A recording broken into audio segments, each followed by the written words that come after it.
Bonjour à tous, heureux de vous retrouver, chers amis, en ce vendredi 15 novembre 2024, 8h15, heure du Québec. Merci à ceux qui sont abonnés, ceux qui ne le sont pas, faites-le maintenant.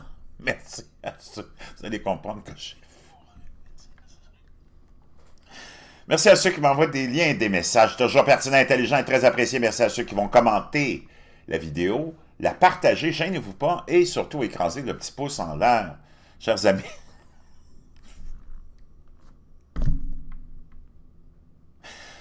On vit dans un monde vraiment unique, avec des choses qui se passent, qui sont vraiment extraordinaires, mais aussi on vit dans un monde de wacko, de cinglés. Ça n'a pas de sens.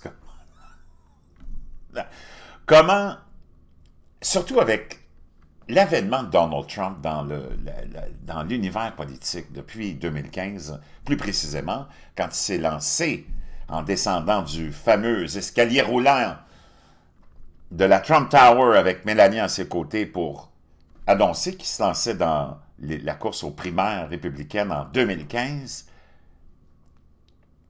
on se doutait que le monde changerait, que le monde politique changerait, que les populations s'éveilleraient à quelque chose de nouveau. On a été habitué à l'endoctrinement, on a été habitué au fait qu'il fallait qu'on, à partir du système scolaire, qu'on fasse confiance à notre système, à notre beau pays, à notre belle démocratie, à nos bons politiciens,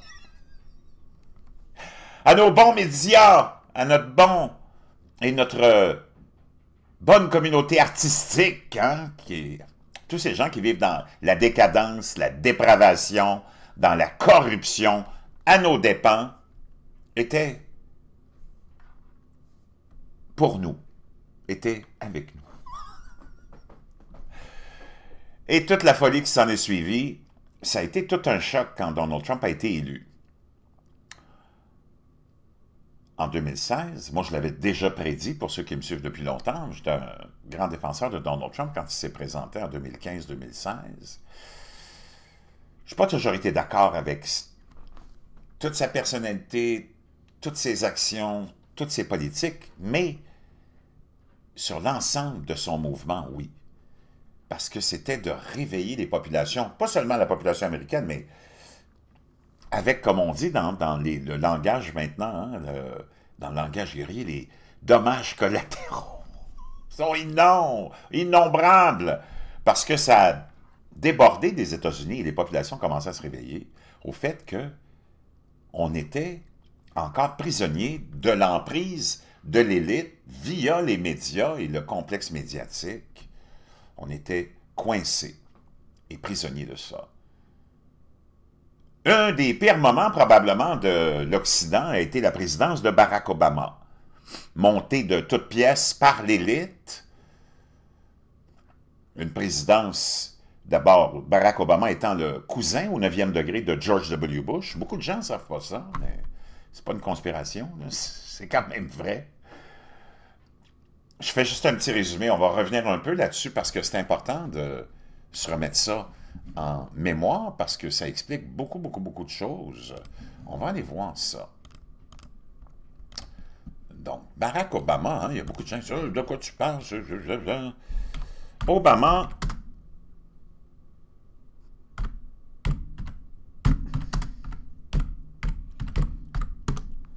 Donc, Barack Obama est le cousin éloigné de George W. Bush.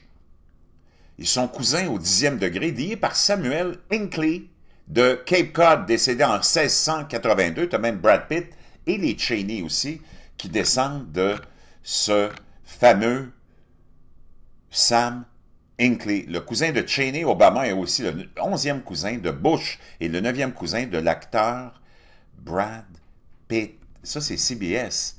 C'est le New York Times. Obama et Bush sont cousins. Selon factcheck.org, ça c'est le New York Times. Obama et Bush sont cousins au 11e degré, tous deux descendants de Sam Hinckley, qui a vécu dans le Massachusetts au 17e siècle. Donc, que tu l'acceptes ou pas, ça c'est les faits. Barack Obama, c'est pas quelqu'un qui est sorti de l'ombre, qui est comme toi puis moi, qui sort d'un sous-sol, là. Toute l'élite est, à l'exception de Donald Trump, liée d'une façon ou d'une autre par le sang. Donc, c'est pas étonnant que Barack Obama, qu'on a monté de toutes pièces, qui est le cousin au 9e degré de Bush, de Cheney, puis de toute cette bande-là, soit venu tout de suite après la présidence de son cousin, George W. Bush. Avec une pseudo-révolution, naturellement, qui était bidon, avec son premier slogan « Yes, we can ». Parce que Barack Obama, il ne faut pas que tu oublies que sa mère, c'est Anne Dunham. Anne Dunham, c'est une blanche qui a marié Barack Obama Senior du Kenya. Beaucoup de controverses autour de l'endroit de la naissance de Barack Obama. On ne reviendra pas là-dessus parce que c'est pas vraiment important. Il est un petit peu trop tard. Il a déjà été président 2 fois. Un Afro-Américain. Donc, les Américains ont voté 2 fois pour Barack Obama. C'est assez difficile de les étiqueter de racistes. Mais enfin, qu'est-ce que tu veux? Les médias racontent n'importe quoi, comme on s'en est rendu compte depuis un certain temps. Donc, Barack Obama, qui avait promis toutes sortes de choses, n'a absolument rien accompli. C'est pour ça que toute la communauté afro-américaine a été très déçue de la présidence de Barack Obama. De quoi à quoi tu peux t'attendre du 9e cousin de George W. Bush? On ne rentrera pas dans d'autres détails très étranges de la vie de Barack Obama, mais tu pourras faire tes recherches si ça te tente, parce que là, je viens peut-être d'éveiller ta curiosité, se revoir avec qui elle s'est remariée quand elle a divorcé. Barack Obama Senior, elle s'est remariée avec Lolo Soetoro, un magnat du pétrole, président de la Standard Oil, qui a été associé au gouvernement indonésien pendant la guerre et à qui on allègue la responsabilité de 500 000 morts. Donc, c'est pas n'importe qui. C'est ce qui a fait qu'à un certain moment donné, Barack Obama a changé de nom pour s'appeler Lolo Soetoro, le nouveau mari de sa mère Anne Dunham, qui a toujours été associée au service secret et la CIA, en passant aussi. Et tout le reste, très étrange comme background pour Lolo Soetoro, Barack Obama, la même personne. Donc, il n'y a rien qui a été fait. Barack Obama a été amené pour réanimer le discours de l'identité politique. C'est lui qui a commencé et qui a ramené sur le tapis la division raciale, le racisme systémique dans l'outil ultime des démocrates depuis l'arrivée de Barack Obama, l'identité politique. Donc, c'est lui qui est responsable de toute la division que tu vois aux États-Unis. C'est lui qui est responsable de la venue de Donald Trump en politique aussi, d'ailleurs. Donc, maintenant, on fait un saut, puis on revient à aujourd'hui, parce que le passé, c'est le passé, puis bon. Puis là, je pense que tu te rends compte à qui tu as affaire. Que tu sois pro-Trump ou pas, c'est pas vraiment important. L'idée, c'est que tu te réveilles au fait qu'il n'y a rien dans notre monde à nous occidental. Il n'y a rien qui te représente. Il n'y a personne qui te représente, il n'y a personne qui représente les intérêts du peuple. C'est toujours l'élite qui se représente elle-même qui vient t'écraser pour toujours avoir plus de pouvoir et plus d'argent et plus de contrôle sur ton argent et sur ta vie. Ceci étant dit, Donald Trump, que tu l'aimes ou pas, encore avec sa victoire du 5 novembre dernier, vient de prouver que c'est pas n'importe qui. Vient de prouver que c'est pas un imbécile, comme tout le monde essaie de le décrire du côté des gauchistoïdes ou des anti-Trump. Ah, mon Dieu, c'est un fou, c'est un... Moi, je ne sais pas, mais 2016, il se fait élire président contre toute attente. Tout le monde disait, il n'y a aucune chance qu'il soit élu. Il se fait élire. 2020, on sait ce qui est arrivé, on ne parlera pas de cette élection-là, mais tu sais ce que je sous-entends. 2024, il reprend le pouvoir, mais de façon historique, quel retour avec la Chambre, avec le Sénat, naturellement la présidence, le vote populaire aussi, et une union de gens de tous les horizons. D'abord, il a été le premier républicain à avoir le plus de votes et de soutien de la communauté afro-américaine, hispanique en grand nombre, des gens de tout horizon, les musulmans l'ont appuyé, les leaders musulmans, je t'en ai parlé, je t'ai montré les déclarations de ces gens-là lorsqu'ils étaient même avec Donald Trump dans ses rallyes. Elon Musk, Bobby Kennedy, Tulsi Gabbard, puis j'en passe de tous les horizons. Parce qu'on voyait l'importance de ce qui s'en venait comme résultat, puis de le désastre que ça aurait été si on avait élu les démocrates avec leur marionnette, Kamala Harris, qui était vraiment... puis on essaie de... Puis ils sont tellement encore qu'ils n'ont rien appris, tes dirigeants, puis ton complexe médiatique, parce qu'ils sont encore à insulter les gens qui ont voté, le peuple qui a décidé de choisir, c'est ça, la démocratie. Mais il ne faut pas t'oublier que les États-Unis, ce n'est pas une démocratie, c'est une république. La démocratie, c'est la médiocratie, c'est l'outil que l'élite s'est inventé pour te donner l'impression que tu avais un choix, mais c'est complètement corrompu. C'est la bureaucratie, c'est le gros gouvernement contre la population. Ça, c'est la démocratie. La république, c'est la population qui contrôle puis qui dit à son gouvernement, tu ne viendras pas me contrôler parce que tu n'es pas le pouvoir ultime. Le pouvoir ultime, dans la République, c'est le citoyen, via la Constitution. Ça, c'est important de comprendre ça. La démocratie, c'est une forme de tyrannie. Maintenant, Donald Trump, on revient parce qu'il a gagné une chance, parce que ça aurait été horrible pour tout le monde occidental, qui déjà, le monde occidental, est en banqueroute totale. Les 50-60 dernières années de gouvernance de la gauchisterie est un échec lamentable. Je ne reviendrai pas là-dessus, je t'en ai déjà parlé. Toutes les catégories de toutes les questions les plus importantes, ces gens-là sont un désastre. D'abord, juste l'économie, ils ont tout envoyé nos jobs en Chine et ailleurs. En te convainquant que c'était une bonne chose pour toi que tu perdes tout ton secteur manufacturier puis qu'on le laisse ça entre les mains d'étrangers loin de chez vous puis que toi, tu te retrouves au chômage. On t'a convaincu qu'un gros gouvernement, c'était extraordinaire, que des impôts, c'était extraordinaire, que des taxes, c'était extraordinaire, puis que cette élite-là prenne le contrôle de tous les services, l'enseignement, la santé, tout ça, c'était extraordinaire pour toi, parce que toi, d'abord, tu es trop imbécile pour savoir quoi faire avec ton argent, tu es trop stupide pour comprendre qu'un système de santé privé, ce serait pas mal plus efficace qu'un système de santé publique géré par des corrompus. Et c'est comme ça dans tous les aspects de notre vie en Occident. Taux de suicide le plus élevé, taux de maladie le plus élevé maintenant, chez les jeunes maintenant, des taux de cancer partout, des taux de maladie cardiaque partout, taux de consommation de drogue le plus élevé, taux de consommation d'alcool le plus élevé, puis une jeunesse qui est incapable à 40% de s'identifier à l'hétérosexualité, des centres-villes qui sont des asiles totaux, complètement à ciel ouvert, de gens qui sont laissés à eux-mêmes, qui ne prennent pas de médicaments, des gens qui devraient être dans des instituts psychiatriques, des drogués, des criminels, beaucoup aussi dans les rues, partout, qui règnent dans nos centres-villes, qui sont devenus des espèces de Mad Max, dans des lieux presque infréquentables pour la population honnête.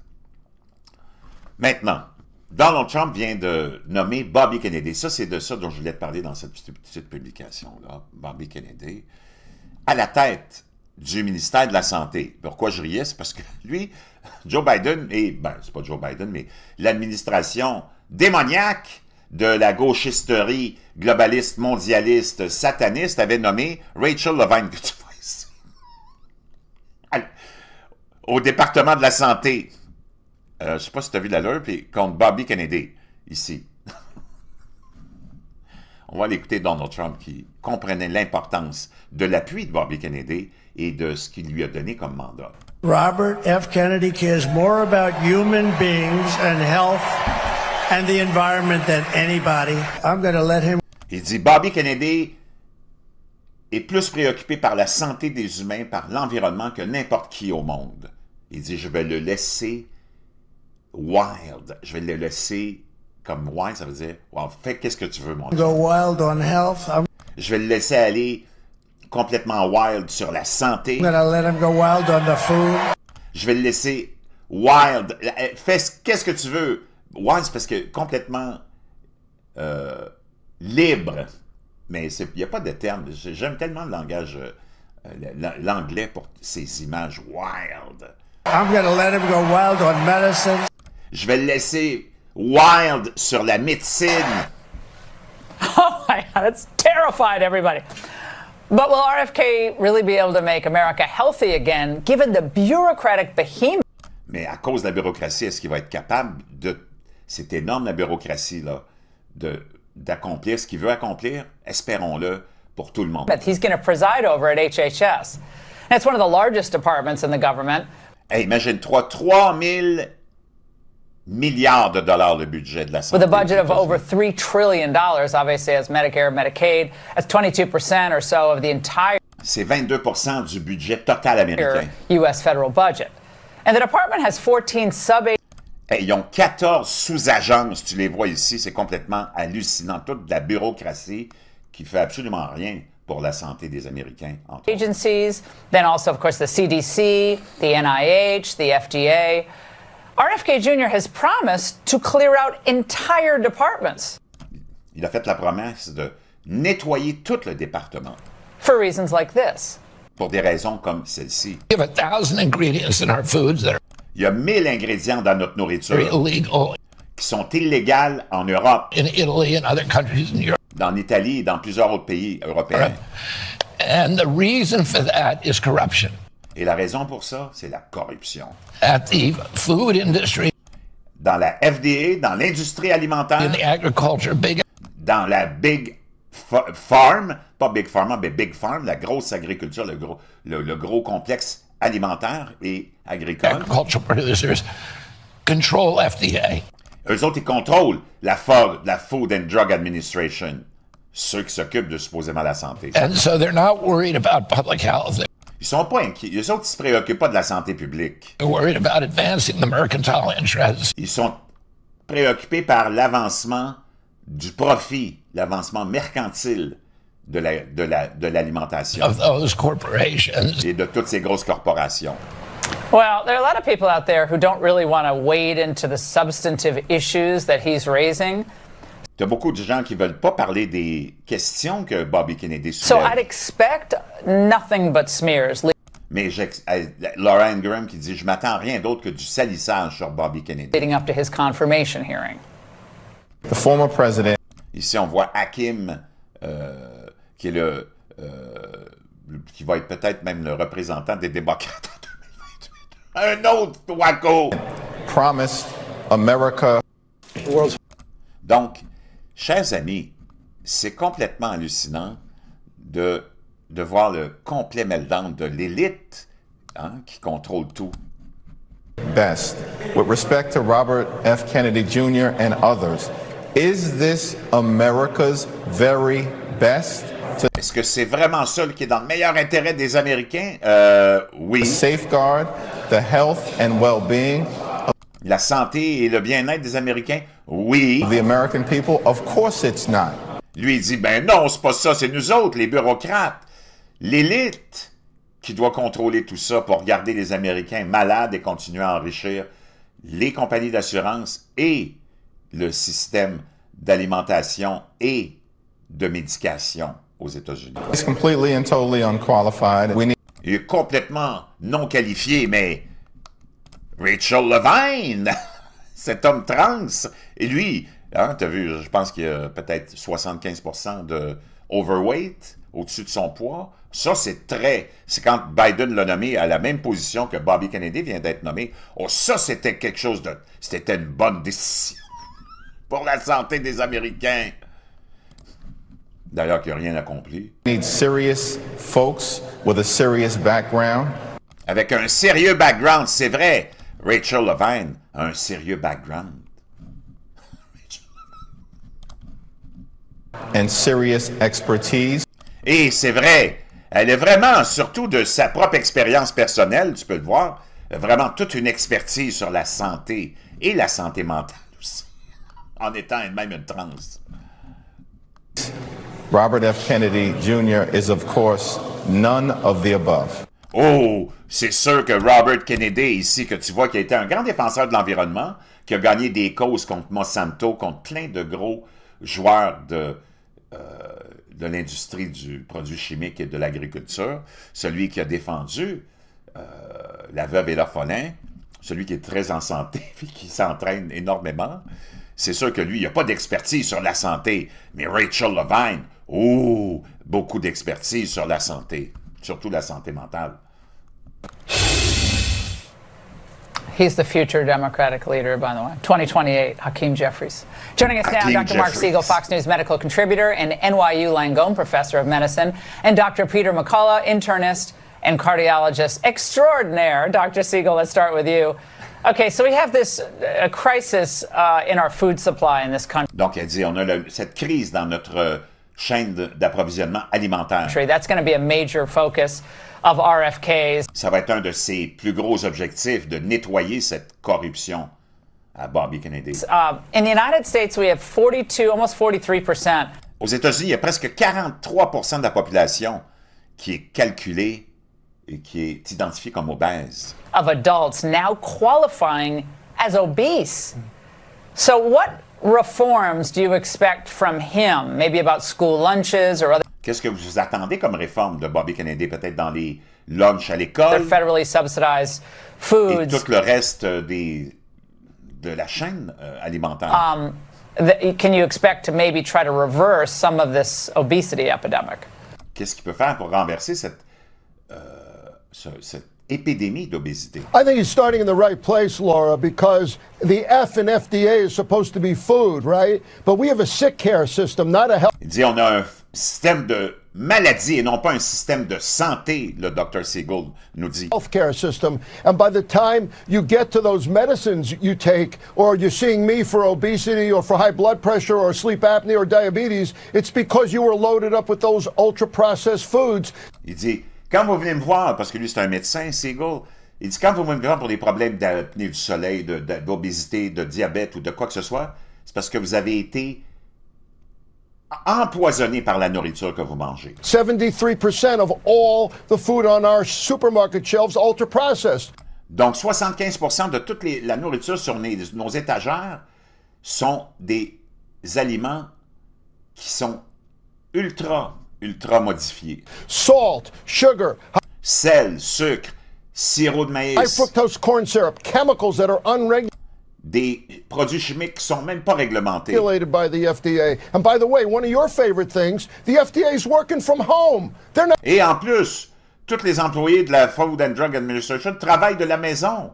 En plus, ça fait longtemps que c'est fini, les confinements. even in the office. They're working remotely from home. You know, 20 years ago, I was on RFK Jr. Il dit, il y a 20 ans, j'étais sur les podcasts de RFK Jr., de Bobby Kennedy. show Ring of Fire Son spectacle, son émission Ring of Fire. repeatedly. He was an excellent host, very incisive, very smart, very Il était très intelligent, toujours courageux. bold. And so I'm hoping, and I know he's going to start with this issue of food. And the Et je sais qu'il va commencer avec ce problème, et c'est pour ça qu'il va y avoir beaucoup d'opposition, parce que tu vas être dans le complexe industriel et Big Pharma et de toutes les corrompus. other issue that's related to that is the great technological advances we have, and I'm sure Peter's going to agree with this. They're great, but when they get to phase 3 trials, they're already bought up by Big Pharma. Ils sont tous achetés par le gros complexe pharmaceutique. And guess what that lobby does? They pressure the FDA to approve. Et qu'est-ce que ce gros lobby de complexe pharmaceutique fait? Ben, il met de la pression et il influence la Food and Drug Administration. Everything. That's the cronyism that he's going to Et look c'est at. ça, la corruption, le crony, l'économie de crony, hein, de népotisme. Well, and Dr. McCullough, I mean, I don't know how many times you came on the angle during the first really 2 or 3 years of COVID, and that in and of itself demonstrated the corruption in the U.S. medical industrial complex, did it not? Lui, c'est un médecin éminent qui a été invité souvent par l'Europe durant la pandémie et qui a toujours exposé la corruption du complexe médical. We saw widespread corruption, malfeasance sweep in through the agencies. You know, they were all Il y a tellement de corruption dans les agences, c'est incroyable. overseen by current Secretary Javier Becerra, who in many ways was a quiet dictator. Kennedy is going to be such a contrast. He's certainly not quiet, and I think he's going to be egalitarian. I agree with Mark, starting with food. He's interested, I think truly interested, as Trump said, in the well-being of Americans. So as he works through these issues of data transparency and accountability, donc, il va leur demander des comptes, il va vouloir la transparence, il va tout exposer. I think we're going to see sweeping changes in healthcare administration. And Laura, think of how much... getting rid of the crony... Go ahead. Look, think of how much money we save if we get on a treadmill or if we eat healthy food, you know, produce or school lunches. Imaginez l'argent qu'on va économiser pour si les Américains se mettent à faire de l'exercice et à bien manger. Donc, chers amis, ça c'est un des aspects qui démontre que Donald Trump, ben, c'est un personnage important. Oublie ce que les médias vont te raconter sur Bobby Kennedy, c'est tout du mensonge. Parce que regarde ce que tes responsables actuels, que ce soit au Québec, en France ou ailleurs, font pour la santé, c'est tous des népotistes, c'est tous des corrompus. Il faut que tu comprennes que pourquoi ce mouvement-là existe, c'est parce qu'on a réalisé que tu sois en Inde, en France, en Belgique, au Canada, ton élite, ton complexe médiatique, ton complexe pharmaceutique, ton complexe médical, ton complexe militaire, ton complexe artistique, ils ne sont pas là pour toi. Ils sont là pour eux et te contrôler et t'appauvrir et te rendre malade. Je vous reviens.